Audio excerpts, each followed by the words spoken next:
Hey everyone, Economic Ninja here. Goldman Sachs is taking massive losses due to its consumer business. The consumer has weakened. They are in the hurt locker, and banks are now showing through their earnings how bad it is. And it looks like Goldman Sachs has taken a hit of about $6 million as the bank is scrambling to exit the credit card business.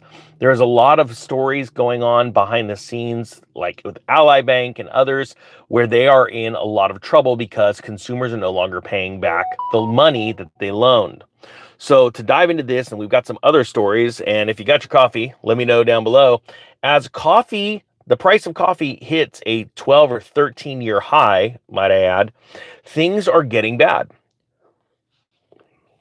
It's also interesting to note that we are in the eve right now. All the futures are flat, or I'm sorry, all the indexes are really flat because they're all waiting for that well-anticipated market, the interest rate drop, right?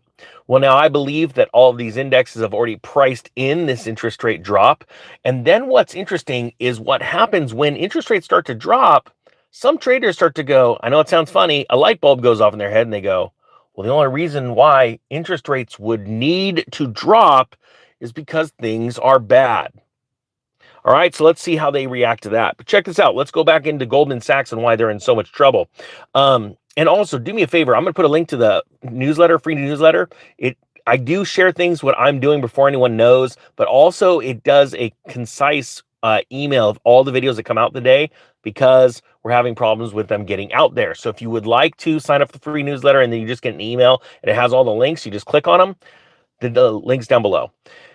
Now it says, right now, Goldman, the bank losses on its now defunct Subprime, and this information comes out of Zero Head, on its now defunct Subprime Pardon customer lending unit have hit the stratosphere. According to the Wall Street Journal, Goldman is still looking to exit its partnership with Apple as losses continue to mount, and the bank is set to take a $400 million hit to this quarter, due to its floundering consumer business. Now, for those of you who don't understand the partnership, Goldman Sachs backs the Apple credit card.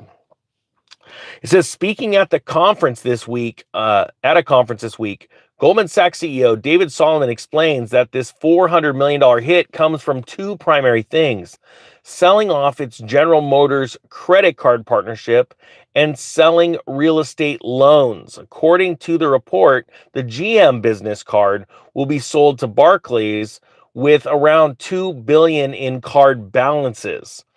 And sorry, they own multiple cards. They have multiple deals with card companies. In total, Goldman Sachs has lost a staggering $6 billion in pre-tax business since the beginning of 2020 on a big chunk of its consumer lending business, including its credit cards. A sad confirmation of our 2018 warning. Several factors contribute to Goldman's massive losses associated with Apple Card, including lax underwriting standards and the resulting charge-off rates that are nearly double those of other credit cards. Now, it's interesting that they named the GM card, right? Now, think about this. According to the report, it says a GM card business will be sold to Barclays. They're having a problem with the General Motors credit card. Well, what type of consumer would go out and get a General Motors credit card? Okay, now this is just me spitballing here. People that want to save money based off of a massive expensive purchase that they purchased through GM. If they're getting discounts, now I don't know this for sure, and if you do, let me know down below, but anytime you get a specific credit card, let's say Home Depot, you go get the Home Depot credit card, it's because you want to get benefits from Home Depot, right? Sure, you get other benefits other places. They always sprinkle in if you buy gas and things like that, you get cash back, but if you buy from our store, like the Costco card, you get more cash back. Well, why would anybody want a GM credit card? It's because they bought either a car on the credit card, that'd be scary, or with the interest rates and all that stuff, or they want discounts with GM in the future with maintenance and things like that, right? Just spitballing here. So that type of consumer would probably be a pretty poor consumer to go after, right? These are people that are buying massive items with money they can't afford it, right? If you don't got the money to pay cash, you can't afford it.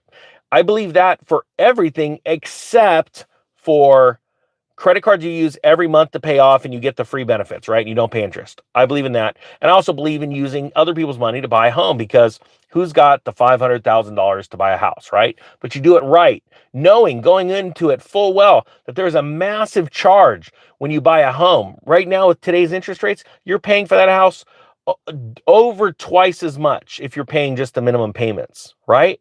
So when these banks are taking these massive write-downs because people are not paying their credit card bills, so let's say they got a $10,000 balance, they've went three or 4 months.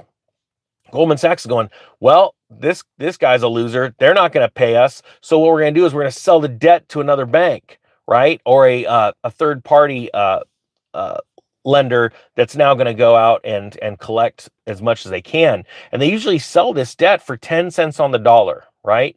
Unless things get really, really bad. And then that percentage goes down and down. Of course, it's negotiable. And there are companies that pay over 10% on the dollar for these debts. But by and large, this is a really neat part of this cycle where we're seeing this certain type of consumer start to go defunct. And I think it's going to get worse and worse and sort of narrow its way down. Now, it says in total, they've lost $6 billion, right, in pre-tax revenue since the beginning of 2020 on a big chunk of its consumer lending business, right? It's credit cards. It says in fact, the latest Fed stress test revealed that Goldman, the former master of the universe, right? Everybody thought Goldman was on top, now has the second crappiest subprime credit card portfolio of all banks. Only, and I said it in the beginning of the video, and you're going to start to see some information from me about this bank. It's really neat coming from some insiders. Only Ally Bank, whose stock got absolutely crushed this week, is worse. Ally is in a lot of trouble. So you've got Ally Bank number one, and then you've got Goldman coming in second, right? Pretty crazy stuff. So here we go. In the 3 years ahead of the COVID crisis, Goldman had planned to its Apple Card to bolster the bank's efforts and expand into consumer banking. Remember, that's not what they specialized in. They were into high-end lending, business lending, things like that, which had exactly in this intervening years, the bank had exactly zero previous experience with consumer lending. The bank began pivoting away from the consumer financing in 2022 after accumulating staggering losses, focusing its attention on its core strength, catering to businesses and ultra-rich clients. Looking to the future, Goldman Sachs is still looking to exit its partnership with Apple, which consists of the Apple Card and Apple Card savings account. Currently, Apple Card credit balances total $17 billion. The Wall Street Journal says that Goldman Sachs could face even bigger losses when it offloads the Apple partnership than the losses associated with the GM sale to Barclays. Look, the point being is that banks are in trouble. They are trying to get rid of these losses. And think about what they're going to be selling it to Barclays. They're not going to pay dollar for dollar. They're going to go, hey, we already saw this story in the Wall Street Journal, so let's start doing some deals. Hey, I hope you got something out of this. There's a story coming out later about Warren Buffett and Berkshire Hathaway stock that I think is really going to be important. It's going to come out this afternoon. I'm really excited to share it because, again, these funds are hurting, and there's all kinds of these signs of what's coming. Hope you got something out of this. The Economic Ninja is out.